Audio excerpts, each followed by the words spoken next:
Hey everybody, it's Jason with Parallel Reality coming back with you today with an article from Townhall.com dated November 13th.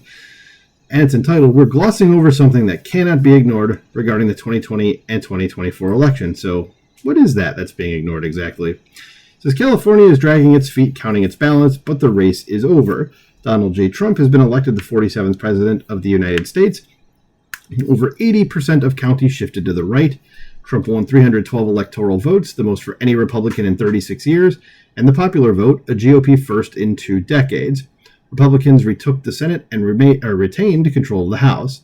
It's a Democrats' worst nightmare. An emboldened Trump ahead of a unified government that is packed by MAGA allies. It should be a great 4 years of peace and prosperity, but some are noticing these aspects from the returns that cannot be ignored vis-a-vis the 2020 election.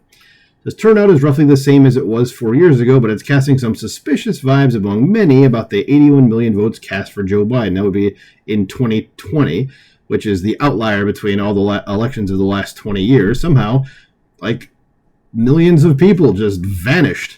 As the pandemic election was arguably fraught with shenanigans, including midnight vote dumps with unverified mail-in ballots.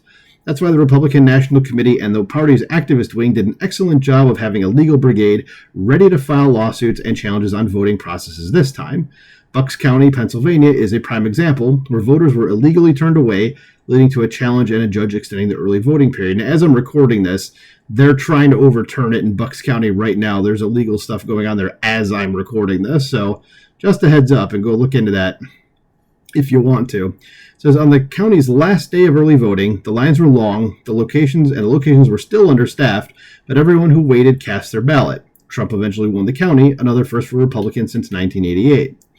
Once again, Trump won virtually all the bellwether counties, like in 2020, but Biden won then. Now, with COVID pansy guardrails removed regarding the election process, Trump delivered a blowout loss to Kamala and the Democrats. Initially, it looked like more of a scandal since not all the ballots were counted.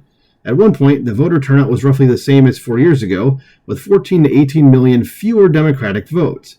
Still, it's a bit suspicious when you see Obama's vote totals, who earned that with an ace get-out-the-vote operation fraught with voters who, like Trump voters, lined up to vote for Barry in droves. And then you see Mr. Biden's 81 million votes, and this guy doesn't have a modicum of the political skill or charisma the 44th president embodies. Are we supposed to believe that many people voted for the man? And here's what I was referring to just a moment ago with the vote totals the last few years. So take a look at which one is a bit of an outlier. You go for all the Democratic presidential candidates in terms of millions of votes: 59, 69.5, 65.9, 65.9, 81.3, 66.4. Which one seems like something fishy was going on? So maybe all those people who said there were, as the article said, shenanigans in 2020 were kind of right about it, maybe.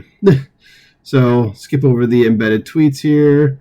Even Chris Cillizza from CNN, or formerly of CNN, who is no Republican at all, said, put something up. So it says, if anything, the massive drop-off shows how bad Kamala was as a candidate. And I don't think it was that, but I think that doesn't help. So she lost Dearborn, Michigan to Trump, barely won New Jersey, and the urban bubble, where some of the wealthiest counties reside, saw the most profound shifts toward the GOP this cycle.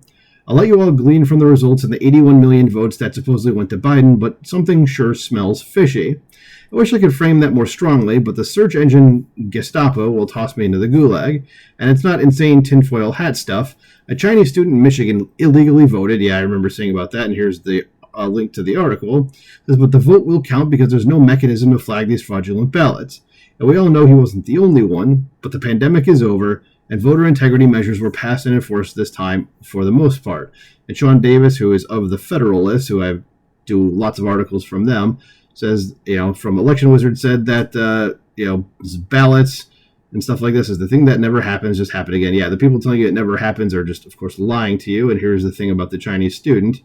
It says also something is happening in Wisconsin. Yeah, and Eric Hovde said he was watching it. He hasn't done anything as of the time I'm recording this video, but he said, this is kind of one of those, oh, look, overnight the voting changed and his opponent got, the ballot she needed to win. So he might end up doing something about that, and that's just always looks very suspicious. So, yeah, are you one of those people that's looking at things going, maybe there were some shenanigans going on in 2020 because things just do not add up. Let me know what you think about this in the comments below. Like, share, subscribe, and I'll talk to you soon. Bye.